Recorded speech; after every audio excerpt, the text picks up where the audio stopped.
Radhe Radhe. Hello नमस्कार दोस्तों, आप सभी का स्वागत है। देखिए, आज के इस वीडियो में हम लोग पढ़ेंगे क्लास 10th के बिहार बोर्ड का हिंदी का बुक, है ना। सब्जेक्टिव ऑब्जेक्टिव तो बहुत कर लिए, 2-3 वीडियो होगा, प्लेलिस्ट में देख लीजिएगा।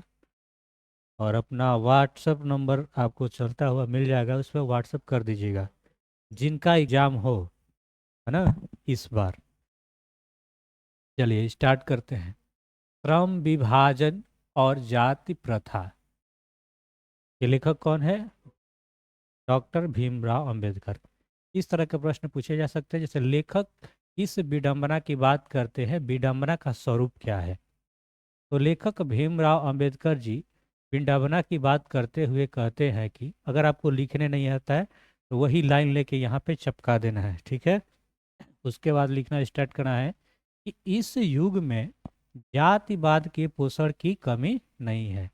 इस युग में जातिवाद के पोषण की कमी नहीं है, जिसका स्वरूप है कि जाति प्रथा श्रम विभाजन के साथ साथ श्रम विभाजन का भी रूप ले रखा है, जो अस्वाभाविक है।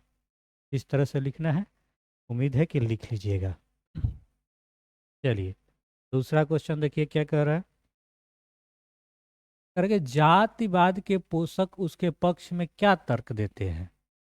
तो जातिवाद के पोषक का तर्क है कि आधुनिक सभ्य समाज कार्य कुशलता के लिए श्रम विभाजन की आवश्यकता मानता है और जाति प्रथा श्रम विभाजन का ही रूप है, इसलिए इसमें कोई बुराई नहीं है। ठीक है। दूसरा प्रश्न ये था कि जातिवाद के पोषक उसके पक्ष में क्या तर्क देते हैं, तो इस तरह से लिख सकते हैं।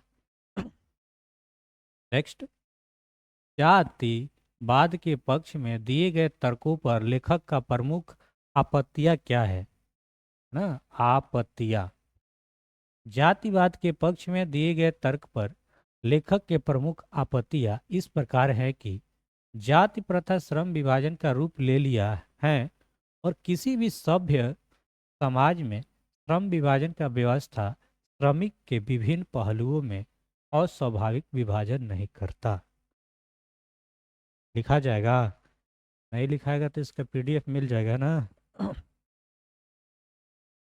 जाति भारतीय समाज में श्रम विभाजन का स्वाभाविक रूप क्यों नहीं कही जा सकती है। लिखा जाएगा, 2-4 बार इसको देखिएगा।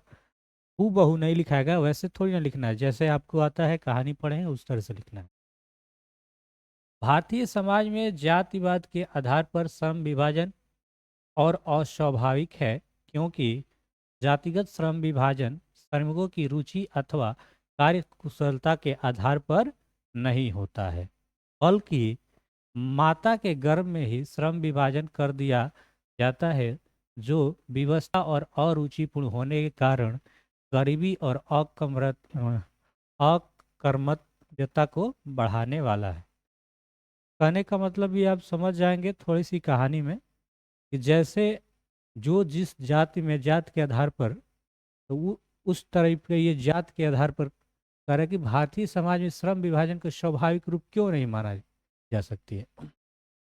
भले आपका कर्म कोई है, जो आपका जात है, उसमें उस तरह का काम पहले बहुत ज़्यादा था, ये अब थोड़ा कम हुआ है ना। नहीं तो हमारा काम क्या है, सब्जी रोपना, लेकिन अब सब्जी नहीं रोपते हैं, ठीक है। अलग अलग कुल सब जाति के आधार पे पहले काम दे दिया था। नेक्स्ट, जाति प्रथा भारत में बेरोजगारी का एक प्रमुख और प्रत्यक्ष कारण कैसे बनी हुई है। तो जाति प्रथा भारत में बेरोजगारी का एक प्रमुख और प्रत्यक्ष कारण है, क्योंकि भारतीय समाज में श्रम विभाजन का आधार जाति है। श्रम विभाजन का आधार क्या है, जाति है। चाहे श्रमिक कार्य कुशल हो या नहीं, उस कार्य में रुचि रखता हो या नहीं, इस प्रकार हम कह सकते हैं कि जब श्रमिकों को कार्य करने में न दिल लगे न दिमाग, तो कोई कार्य कुशल पूर्वक कैसे प्राप्त कर सकता है। यही कारण है कि भारत में जाति प्रथा बेरोजगारी का प्रत्यक्ष और प्रमुख कारण बना हुआ है। ठीक है। चलिए और नंबर क्वेश्चन देखेंगे। कह रहे कि लेखक आज के उद्योग में गरीबी और उत्पीड़न से भी बड़ी समस्या किसे मानते हैं और क्यों? किसको मानते हैं? जाति प्रथा को। लेखक भीमराव अंबेडकर आज के उद्योग में गरीबी और उत्पीड़न से भी बड़ी समस्या लोगों का निर्धारित कार्य को मानते हैं, क्योंकि अरुचि और विवशतावश मनुष्य काम को टालने लगता है। जिस चीज में आपका रुचि ना हो, जो काम करने का मन ना हो, उसे दिल से आदमी ना करे, उसको केवल क्या करता है? टालता है। जैसे पढ़े के तार मन नहीं खे, खिचड़ी खींचा तरह आए, अब बरियारी एजा देखा तरह, है ना? तो यही होता है। और काम करने के लिए प्रेरित हो जाता है ऐसी स्थिति में जहाँ काम करने में न दिल लगे न दिमाग, कोई कुशलता कैसे प्राप्त हो सकता है? यही है उद्योगों में गरीबी और उत्पीड़न की बड़ी समस्या। जिस काम में काम मन लगेगा वही ना काम करेगा आदमी। अब मान लो हमारा जाति जो है उसी पे काम मिल जाए, जरूरी है? पहले था।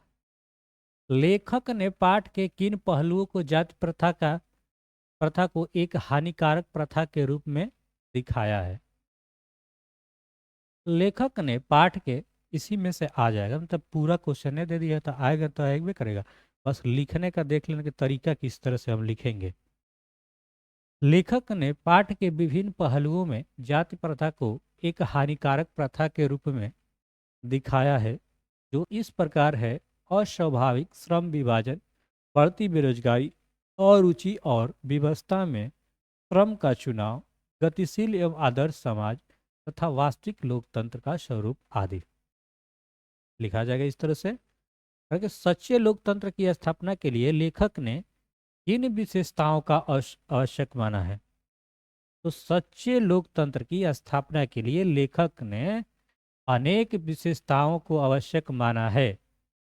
बहु बहुविध हितों में सबका भाग समान होना चाहिए, सबको उनकी रक्षा के प्रति सजग होनी चाहिए।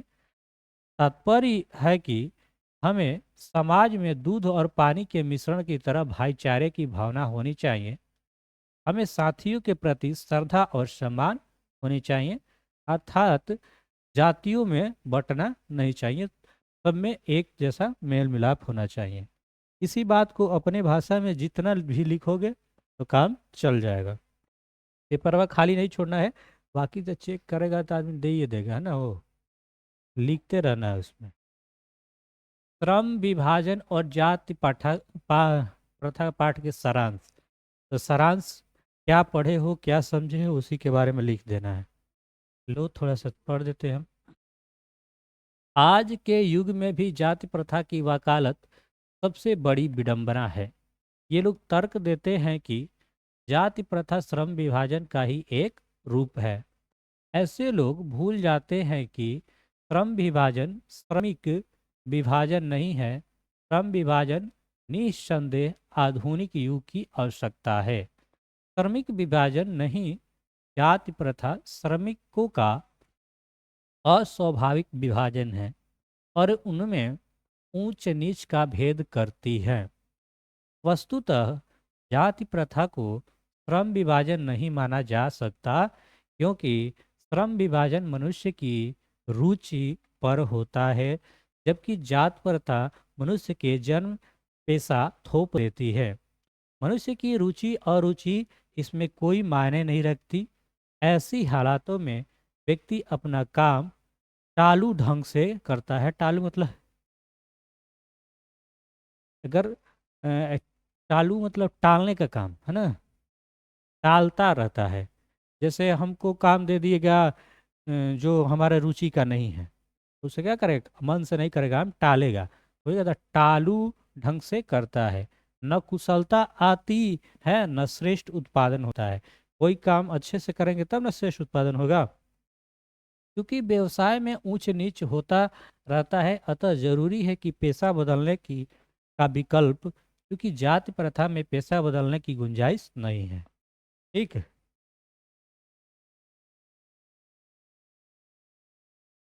इसलिए यह प्रथा गरीबी और उत्पीड़न तथा बेरोजगारी को जन्म देती है। भारत की गरीबी और बेरोजगारी के मूल में जाति प्रथा ही है। अतः स्पष्ट है कि हमारा समाज आदर्श समाज नहीं है। आदर्श समाज में बहुविध हितों में सबका भाग होता है। इसमें अवध अवध संपर्क के अनेक साधन एवं अवसर उपलब्ध होते हैं। लोग दूध पानी की तरह ढीले मिले रहते हैं। इसी का नाम लोकतंत्र है। लोकतंत्र का मूल रूप सामूहिक जीवनचर्या और सम्मिलित अनुभव के आदान प्रदान का नाम है। तो इतना क्वेश्चन था, उसमें हो गया। 20 के दांत है नेक्स्ट। 20 के दांत पढ़े। इसका राइटर कौन है? नलिन विलोचन शर्मा। तो अगर ध्यान से ये सब क्वेश्चन भी देख लेंगे तो ऑब्जेक्टिव कुछ कुछ बन जाएगा। चलो, कह रहे कि 20 के दांत शीर्षक कहानी का नायक कौन है? नायक बोले तो हीरो, है ना। तर्कपूर्ण उत्तर दे। अरे 20 के दांत की कहानी में मदन ऐसा पात्र है जो अहंकारी से अहंकार को नहीं सहन करता है, बल्कि उसका स्वाभिमान जागृत होता है और वह खोखा जैसे बालक को ठोकर देकर वर्षों से दबे अपने पिता की आंखें भी खोल देता है। संपूर्ण कहानी में मदन की क्रांतिकारी भूमिका है। अतः इसका नायक कौन है? मदन। बुझात बुझाइल। मदन ही ने पहली बार लोहा लेता है, इसको खोखा का मार के 2 दांत तोड़ देता है ना।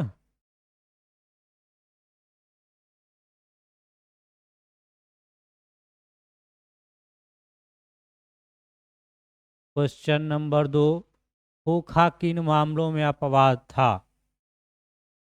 सेन साहब एक अमीर आदमी थे। देखो, नहीं अगर कहानी सुने रहोगे तो लिख लोगे।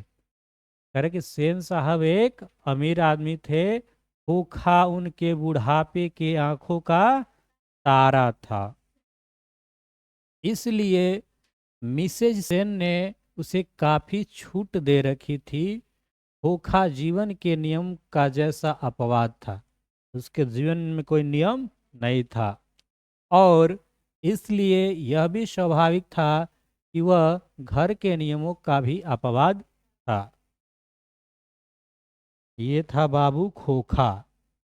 खोखा के बाद आगे बढ़ते हैं क्वेश्चन नंबर 3 पर। करें कि 20 के दांत शीर्षक कहानी की सार्थकता स्पष्ट कीजिए।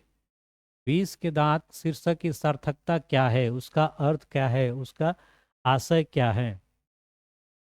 20 के दांत शीर्षक महल और झोपड़ी की लड़ाई की कहानी है। ठीक है। यह है महल और झोपड़ी की लड़ाई। महल कहने का तात्पर्य जो खोखा था वो महल वाला था और जो मदन था वो झोपड़ी वाला था। मदन द्वारा पीटे जाने पर खोखा के जो दांत टूट जाते हैं वे अमीरों का प्रदर्शन प्रियता और गरीबी पर उनके अत्याचार के विरुद्ध एक चेतावनी है। सशक्त विद्रोह यह ही इस कहानी का लक्ष्य है। अतः निसंदेह कहा जा सकता है कि 20 के दांत इस दृष्टि से बड़ा ही सार्थक शीर्षक है। समझ में आ गया? तरह की अमीरों के 20 के दांत तोड़कर मदन ने जिस उत्साह और ओज और आग का परिचय दिया वह समाज के जाने कितने गिरधर लालों के लिए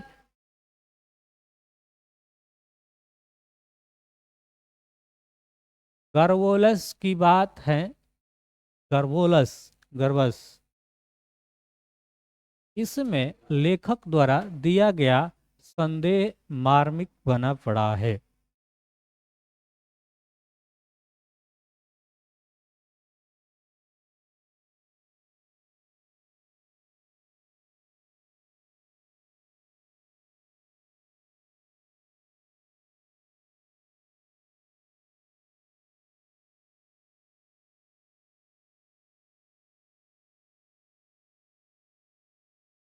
चलिए आगे बढ़ते हैं।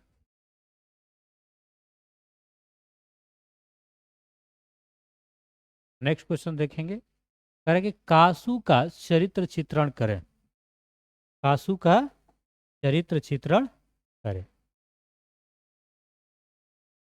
कासू समृद्ध पिता सुख लड़का है, मनसुख लड़का है। माता पिता और बहनों को अतिशय प्रेम पाकर उसके स्वभाव में एक प्रकार का दुराग्रह व्याप्त हो गया है। वह जिद्दी स्वभाव का है, उनके मन में जो आता है वही करता है। इसे अहंकार वृत्ति भी है। आपकी दृष्टि में कहानी 20 के दांत का नायक कौन है? तर्कपूर्ण उत्तर दे। हमारी दृष्टि में 20 के दांत शीर्षक कहानी का नायक मदन है। सारे पात्रों में स्वाभाविक प्रभावशाली है और कथा वस्तु में उसका ही महत्व सर्वोपरि है। इस दृष्टि से विचार करने पर स्पष्ट ज्ञात होता है कि इस कहानी का नायक मदन ही है। इसमें मदन का ही चरित्र है जो सबसे अधिक प्रभावशाली है। पूरी कथा वस्तु में इसी के चरित्र का महत्व है। ये कहानी इसी के इर्द गिर्द घूमती है। खोखे के 20 के दांत उखाड़ने की महत्वपूर्ण घटना था का भी वही संचालक हैं। अतः निर्विवाद बिना विवाद के रूप से मदन की कहानी का नायक है। इस तरह से आप इसे लिखेंगे। अगला प्रश्न है कर कि सेन साहब के परिवार में बच्चों का पालन पोषण किए जा रहे लिंग आधारित भेदभाव अपने शब्दों में वर्णन करें। तो इनके यहाँ लिंग भेदभाव था। लिंग मतलब कहने का मतलब कि लड़का और लड़की में है ना रूढ़िवादिता। सेन साहब अमीर आदमी थे। उनकी 5 लड़कियां थी और एवं एक लड़का था जिसका नाम खोखा था। उस परिवार में लड़कियों के लिए घर में अलग नियम था, शिक्षा भी अलग थी सबका, लेकिन लड़का के लिए अलग नियम एवं अलग शिक्षा है ना। एक लिए स्पेशल एगो टीचर रखला था बढ़ई गिरी के काम करने के लिए। ये यही खोखा है। मदन और ड्राइवर के बीच में विवाद के द्वारा कहानीकार क्या बताना चाहता है? मदन और ड्राइवर के बीच में जो विवाद हुआ है में कहानीकार क्या बताना चाहते हैं? कि मदन और ड्राइवर के बीच में विवाद के द्वारा कहानीकार बताना चाहते हैं कि अपने अपने पर किए गए अत्याचार का विरोध करना पाप नहीं है ना। ये गीता में भी कहा गया है। श्री कृष्ण प्रभु कहते हैं ये अपना पे जो अत्याचार है उसके विरोध करना चाहिए है ना। सेन साहब की नई चमकती काली गाड़ी को पूछ देता है कब वो रंग। इस सेन साहब के गड़िया के रंगवा कैसी थी? काली। गाड़ी केवल छूने भर के तथाकथित अपराध के लिए मदन सोफर द्वारा घसीटा जाता है। यह गरीब बालक पर अत्याचार है। अत्याचार है ना जी। आपका गाड़ी केवल छुआ था।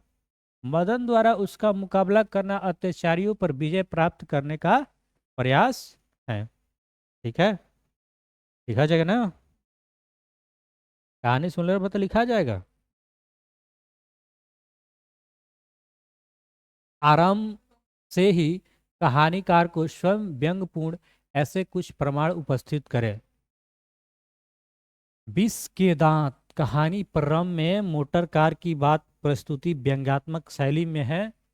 उनमें लड़कियों के गुणों की चर्चा है। सेन साहब द्वारा खोखा को इंजीनियर के रूप में देखना, उसकी हमेशा प्रशंसा करना भी लेखक का व्यंग ही है। व्यंग करना इसी पे। ठीक है, ये था शॉर्ट आंसर क्वेश्चन। अब है लॉन्ग आंसर क्वेश्चन जो लंबा लंबा आप लिख सकते हैं। 5 नंबरिया। हाँ, तो इसको आप देख लीजिएगा। थोड़ा थोड़ा दिखा दे। चलिए, अगर कहानी पढ़े रहेंगे तो कुछ कुछ ठीक ही रहे। चलिए, कह रहे 20 के दांत कहानी का सारांश लिखे। इसका आप लॉन्ग में ये 5 नंबर में आएगा तो आएगा, ऐसे नहीं आएगा। हाँ, इतना बड़ा आएगा तो याद नहीं रहेगा, लेकिन कहानी मालूम हो तो आप लिख सकते हैं कि कहानी क्या क्या है। अरे सेन साहब को अपनी कार पर बड़ा नाज था। घर में कोई ऐसा ना था जो गाड़ी तक बिना इजाजत के भटके, है ना, वहाँ पे भटकना नहीं है। 5 लड़कियों माता पिता का कहना अक्षरशः पालन करती थी। अक्षरशः मतलब जो कहेंगे वही करेगी। कौन? ये 5 लड़कियां। किंतु बुढ़ापे उत्पन्न बुढ़ापे में उत्पन्न, है ना, काफी दिन बाद उत्पन्न हुआ होगा, खोखा पर घर का कोई नियम लागू न होता था। अतः गाड़ी को हो खतरा था तो इसी खोखा अर्थात कासू से। इसका क्या नाम था? कास नहीं, कासू। कास डैश डैश डैश, कास नहीं है ये, कासू है। सेन साहब अपने लाडले को इंजीनियर बनाना चाहते थे। सेन साहब खोखा को क्या बनाना चाहते हैं? इंजीनियर। लेकिन हमारा तो बुझाता ही डाबरे हुई है। ये बड़ी शान से मित्रों से अपने बेटे की काबिलियत की चर्चा करते थे। सेन साहब जो भी कोई आता था तो खोखा का खूब बड़ाई करते थे कि हम अपने खोखा को इंजीनियर बनाएंगे। क्या बनाएंगे? इंजीनियर। एक दिन मित्रों की गप गो और कासू के गुणगान से उठे ही थे कि बाहर गुल कपाड़ सुना निकले तो देखा कि गिरधारी की पत्नी से सोफर उलझ रहा है और उसका बेटा मदन सोफर पर झपट रहा है। सोफर ने कहा कि मदन गाड़ी छू रहा था, यहाँ पे छू रहा था, और मना करने पर उधम मचा रहा था। अधम उधम मचा रहा है। सेन साहब ने मदन सेन साहब ने मदन को चेतावनी दी और अपने किरानी गिरधर को बुलाकर डांटा, अपने बेटे को संभालो। घर आकर गिरधारी ने मदन को खूब पीटा।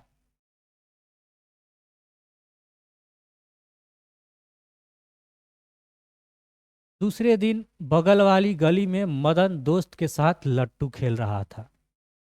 पहला दिन के घटना तो हो गया, हाँ, उसके गाड़ी के चलते मदन पिटा गया है। अब दूसरे दिन क्या कर रहा है कि वो दूसरी गली में लट्टू खेल रहा है।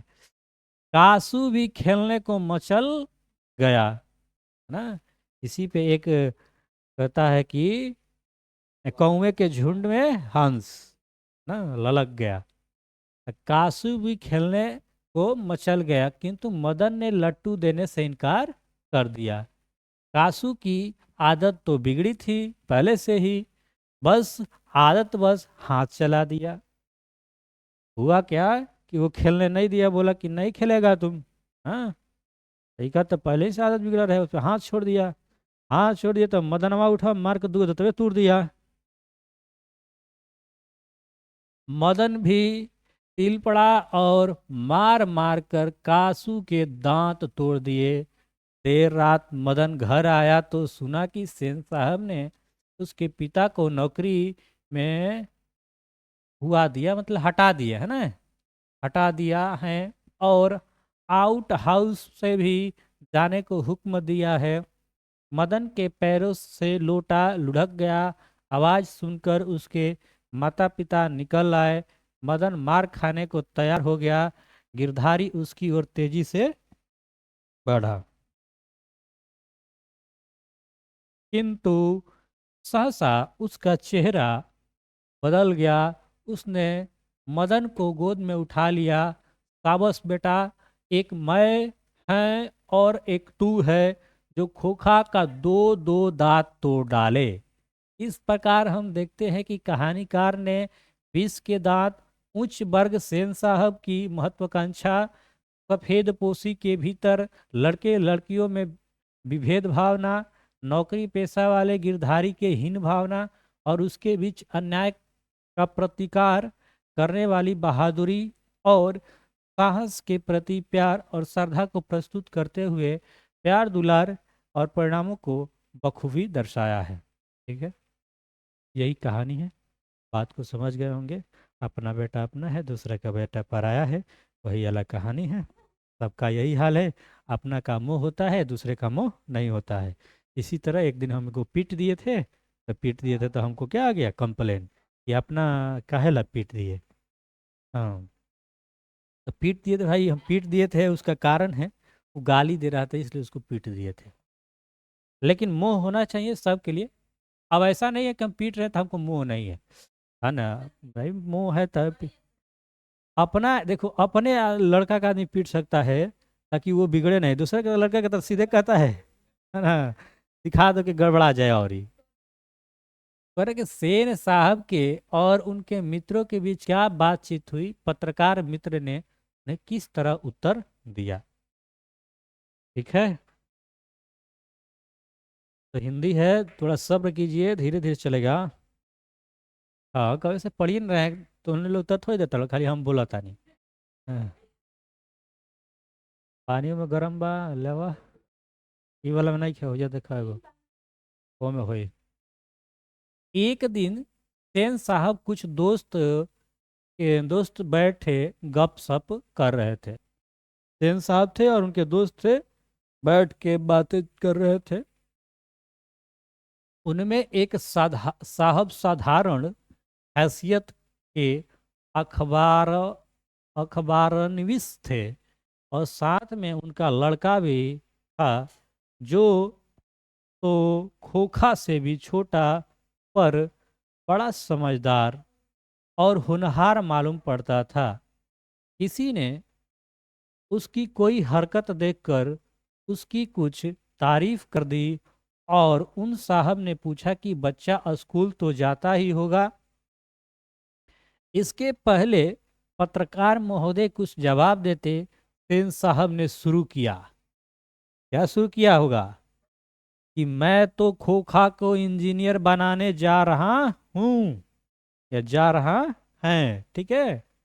और वे वो बातें दुराकर थकते नहीं थे। पत्रकार महोदय चुपचाप मुस्कुराते रहे।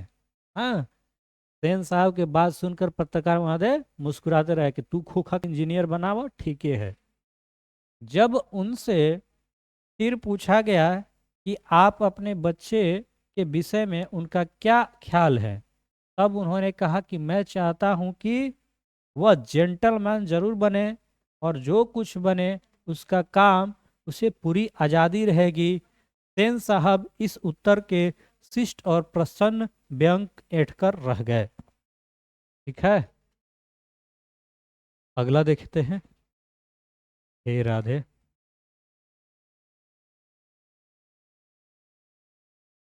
तब तक अगला पढ़िए यहाँ से।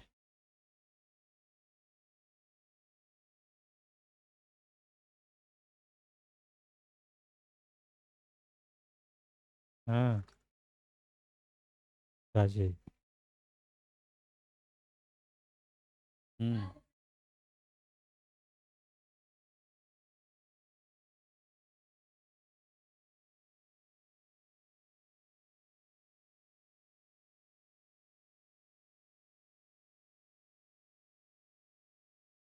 जाके पेपर देखो, पहले पेपर नहीं खे तो है ना।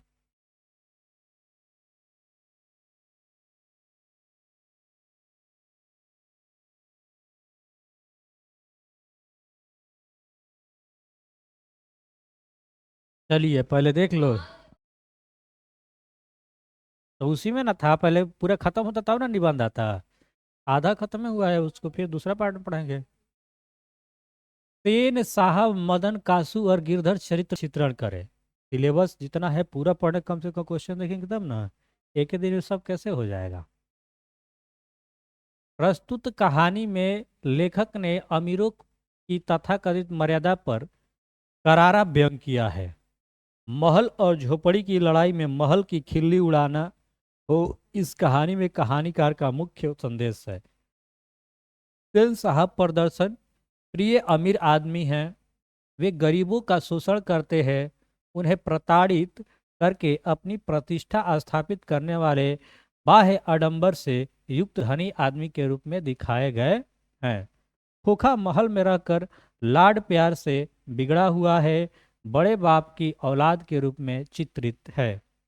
वह अहंकारी बालक है, वह देश का प्रतीक है। मदन को अमीरों की प्रदर्शन प्रियता और गरीबों पर उनके अत्याचार के विरुद्ध एक चेतावनी है।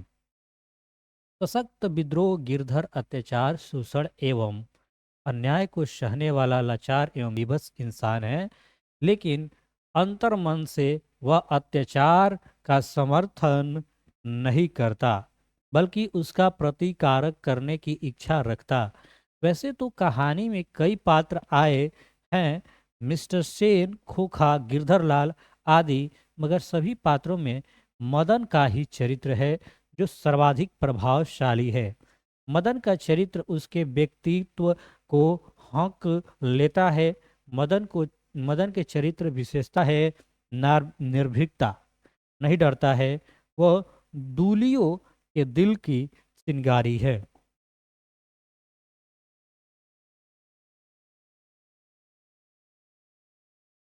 अगला प्रश्न प्रश्न है कि सेन साहब ने परिवार में बच्चा के पालन पोषण में जा रहे लिंग आधारित भेदभाव को अपने शब्दों में वर्णन कीजिए।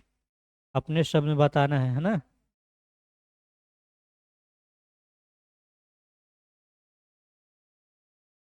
सेन साहब अमीर आदमी थे, उनकी 5 लड़कियां थी।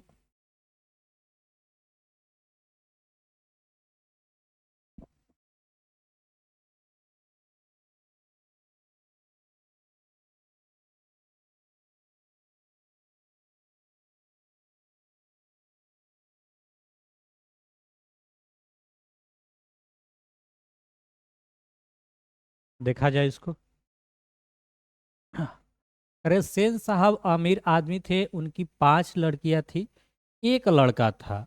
उस परिवार में लड़कियों के लिए घर में अलग नियम, शिक्षा भी अलग थी, लेकिन लड़का के लिए अलग नियम एवं अलग शिक्षा।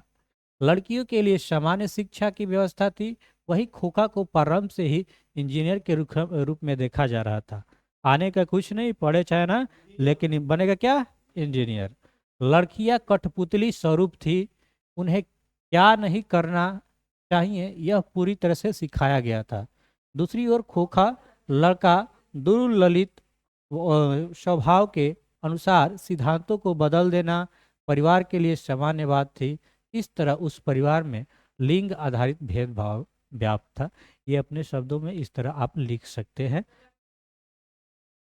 वही है तो कठपुतली मतलब क्या हुआ, जैसे आप रखना चाहोगे वैसे रहेगा।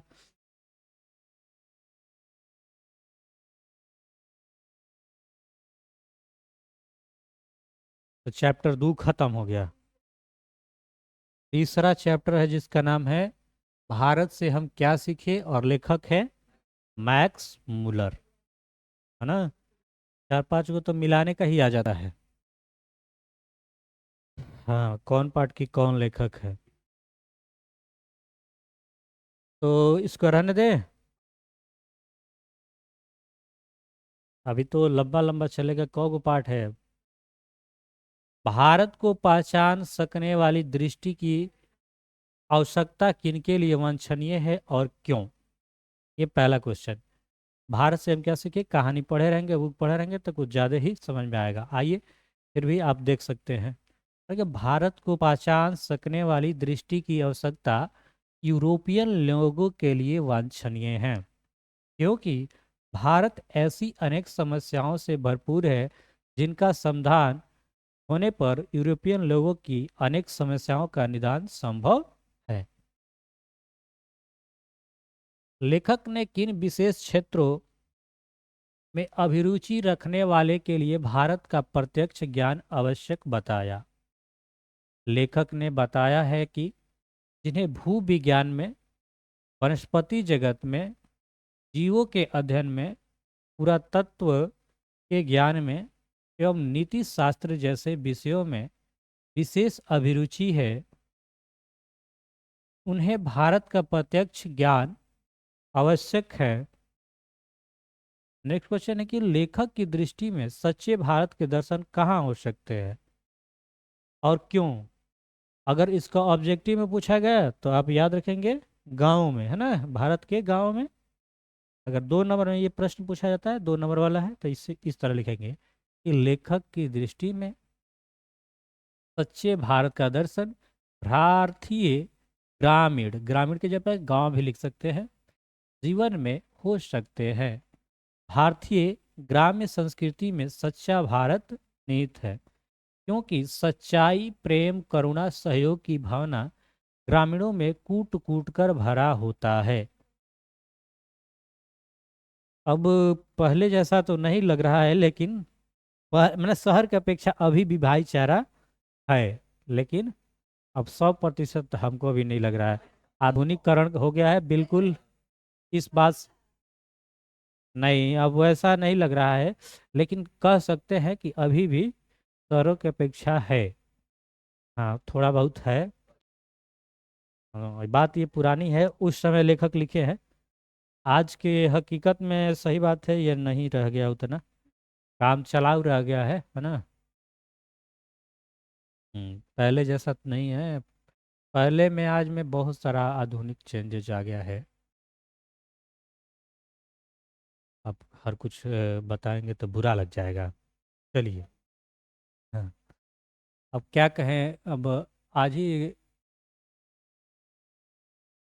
चलिए आगे बढ़ते हैं। क्वेश्चन नंबर 4, भारत की ग्राम पंचायतों को किस अर्थ में और किनके लिए लेखक ने महत्वपूर्ण बतलाया है, स्पष्ट करें।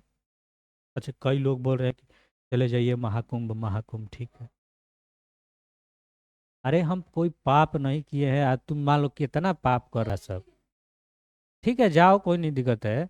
लेकिन ये जो एक कुत्ता है उसको खाना नहीं खिला रहा है, मार के लाठी से भगा दे रहा है, गाली दे रहा है, हाँ।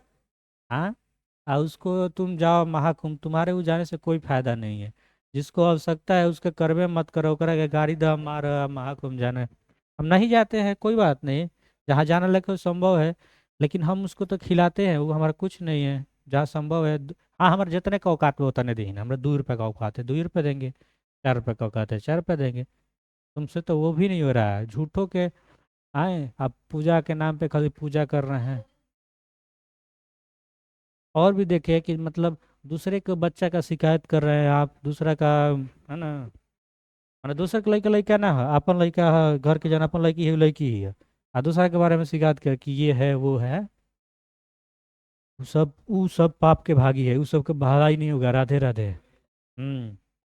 वो दिखावला से कि हम पूजा करता नहीं ना, उ तीसरा CCTV लागल बा ना, थर्ड आई। हाँ, थर्ड आई से सब कैप्चर हो रहा है, आपके कर्मों का फल मिल रहा है। हमारा कर्म होगा जैसा वैसा मिल रहा है। अगर हम देखो मान लो हम अपने पढ़ने के प्रति कम अथी रहे, हाँ, ज़्यादा नहीं किए, तो उसका परिणाम भुगतना पड़ेगा, भुगत रहे हैं। अगर सच्चे रहोगे तो उसका भुगतना पड़ेगा नहीं। चलो, ना तो एगो गौनो गैले भी, हम तो पाप कैले बानी फिर गंगा नहैले बानी, कैसे कुछ, हे भगवान, वही हाल है। हाँ, भारत की ग्राम पंचायतों को किस अर्थ और किनके लिए लेखक ने महत्वपूर्ण बतलाया है, स्पष्ट करें। प्राचीन स्थानीय शासन प्रणाली या पंचायत प्रथा को समझने समझाने का बहुत बड़ा क्षेत्र भारतीय ग्राम पंचायत विद्वान है। जिन लोगों को अत्यंत सरल राजनीतिक इकाइयों के निर्माण और विकास के संबंध, प्राचीन युगनी कानून के पुरातन रूपों के विषय में हुए अनुसंधान की महत्ता को समझने की क्षमता प्राप्त करनी है, उनके लिए भारत की ग्राम पंचायत को लेखक ने महत्वपूर्ण बताया है। ठीक है, अगला महत्वपूर्ण है ये क्वेश्चन। लेखक वारेन हेस्टिंग्स, है ना, ये अंग्रेजवा था, वही जो ये पहला भारत का प्रथम गवर्नर जनरल भी है ना। हाँ, ऐसा कुछ, ये कुछ न कुछ पद पे है जो याद नहीं आ रहा है हमें। इस संबंधित किस दुर्भाग्य दुर्घटना का हवाला दिया।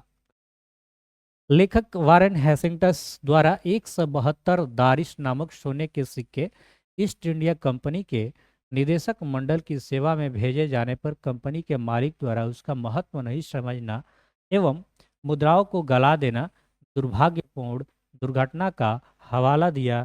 कहा है कि क्योंकि एक धरोहर था, अन्वेषण का विषय था। पूछा जाता है कहाँ से मिला था, तो याद रखोगे बनारस से। कहाँ से? बनारस से। भारत के साथ यूरोप के व्यापारिक संबंध के प्राचीन प्रमाण लेखक ने क्या दिखाया है? लेखक के अनुसार सोलोमन के समय ही भारत, सीरिया और फिलिस्तीन के मध्य आवागमन के साधन सुलभ हो चुके थे। साथ ही इन देशों के व्यापारिक अध्ययन के आधार पर प्रमाणित होता है कि हाथी का दांत, बंदर, मोर, चंदन आदि जिन वस्तुओं के ओफिर से निर्यात की बात बाइबिल में कही गई है, वे वस्तुएं भारत के सिवा किसी अन्य देश में नहीं लाई जा सकती।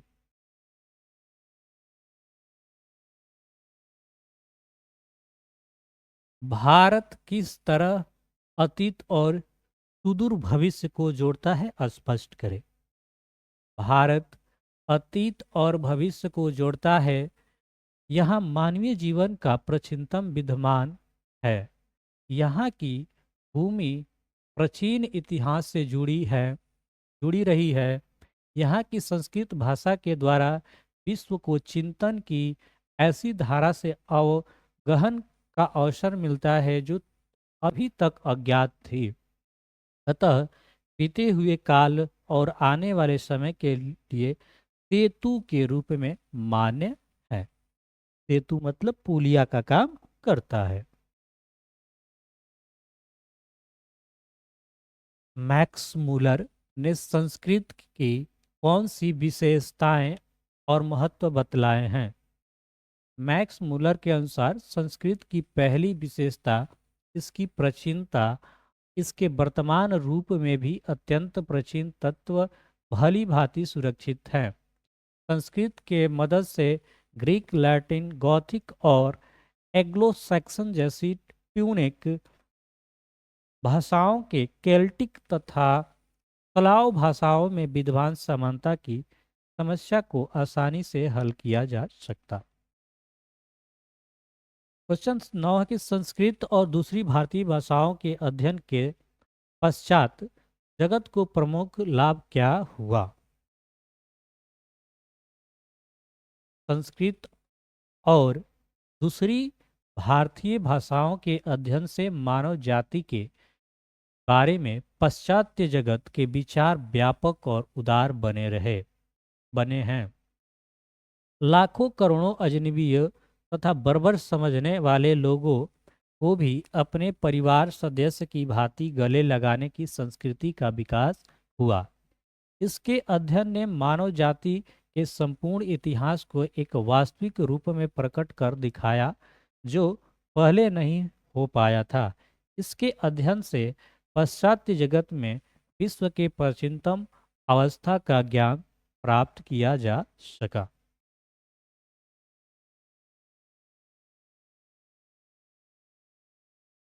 देखेंगे नेक्स्ट क्वेश्चन। क्वेश्चन नंबर 10 कहता है, समस्त भूमंडल में सर्वविध संपदा, प्राकृतिक सौंदर्य से परिपूर्ण देश भारत है। लेखक ने ऐसा क्यों कहा? भारत ऐसा देश है जहां मानव मस्तिष्क की उत्कृष्टतम उपलब्धियां का सर्वप्रथम साक्षात्कार हुआ है, जहां जीवन की बड़ी से बड़ी समस्याओं के ऐसे समाधान ढूंढ निकाले गए जो विश्व के दार्शनिकों के लिए चिंतन का विषय है। यहाँ जीवन को सुखद बनाने के लिए उपयुक्त ज्ञान एवं वातावरण सानिध्य मिलता है जो भूमंडल में अन्यत्र नहीं या अन्य जगह नहीं। करे कि लेखक ने नया सिकंदर किसे कहा है, ऐसा कहना क्या उचित है? लेखक का अभिप्राय स्पष्ट कीजिए। लेखक ने नया सिकंदर भारत को समझना, जानना एवं संपूर्ण लाभ प्राप्त करने हेतु भारत में आने वाले नवागंतुक अन्वेषकों, पर्यटकों एवं अधिकारियों को कहा है। उसी प्रकार आज भी भारतीयों को निकट से जानने एवं नवीनतम स्वप्नदर्शी को आज का सिकंदर कहना अतिशयोक्ति नहीं है, उचित है। क्या है? उचित है। ये हो गया क्वेश्चन नंबर 11। कितना क्वेश्चन है हो? लग रहा है अब पहले कंप्लीट कर ही लेते हैं चैप्टर। अब हाँ, बीच में नहीं ना देखने लगेंगे। क्वेश्चन नंबर 12 करके धर्मों की दृष्टि से भारत क्या महत्व है, अथवा धर्म की दृष्टि से भारत का क्या महत्व है, भारत से हम क्या सीखे, पाठ के आधार पर बताएं। इस चैप्टर को कंप्लीट कर लेने दो, उसके बाद देखना जो भी पढ़ना है। भारत प्राचीन काल से ही धार्मिक विकास का केंद्र रहा है। यहाँ धर्म के वास्तविक उद्भव, उसके प्राकृतिक विकास तथा उसके अपरिहार्य झियमा रूप का प्रत्यक्ष परिचय मिलता है। भारत वैदिक धर्म की भूमि है, बौद्ध धर्म की यह जन्मभूमि है, पारसियों के जरास्थु धर्म यह शरण स्थली है। आज भी यहाँ नित्य नए मतांतरण प्रकट एवं विकसित होते रहते हैं। इस तरह से भारत धार्मिक क्षेत्र विश्व का आलोकित करने वाला एक महत्वपूर्ण देश है। भारत के बारे में आपको गुणगान करना है, खूब फेंकना है, जितना फेंका जाए बस। लेखक ने नीति कथाओं के क्षेत्र में किस तरह भारतीय अवदान को रेखांकित किया है? लेखक ने बताया कि नीति कथाओं के अध्ययन क्षेत्र में नवजीवन का संचार हुआ है। समय समय पर विविध साधनों और मार्गों द्वारा अनेक नीति कथाओं के पूर्व पश्चिम की ओर प्रभावित हो रही है। ठीक है। क्वेश्चन नंबर 14 लेखक वास्तविक इतिहास किससे मानता है और क्यों? लेखक किसी विषय के मूलभूत उद्गम स्रोत तक पहुंचने को उसका वास्तविक इतिहास मानता है, क्योंकि वहीं से उस विषय का मौलिकता, उसका विकास तथा उसकी शाखाओं प्रशाखाओं तथा जीवन मूल्य ज्ञात होता है तथा उसका अध्ययन फलदायी होता है। लेखक ने नीति कथाओं के क्षेत्र में किस तरह भारतीय आवेदन को रेखांकित किया है? लेखक ने बताया है कि नीति कथाओं के अध्ययन क्षेत्र में नव जीवन का संचार हुआ है।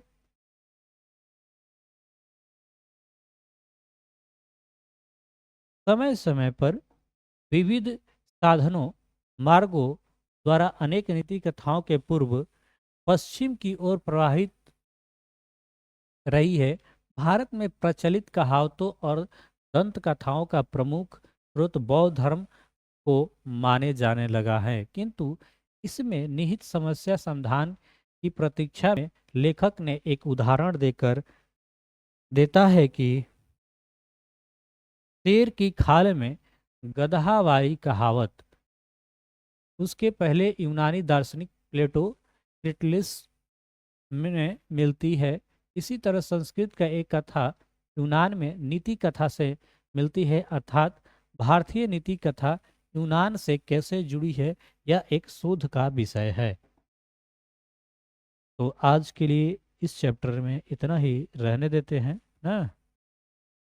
अब कल देखेंगे तो हम लोग नाखून के क्यों बढ़ते हैं। फिर अब हम हिंदी के पार्ट 2 देख रहे हैं, जो हम लोग पहली एक वीडियो देख लिए हैं, जिसमें क्या हुआ है, ऑब्जेक्टिव हुआ है। उसी में आपको मिलेगा लेख लिखने के बारे में कुछ कुछ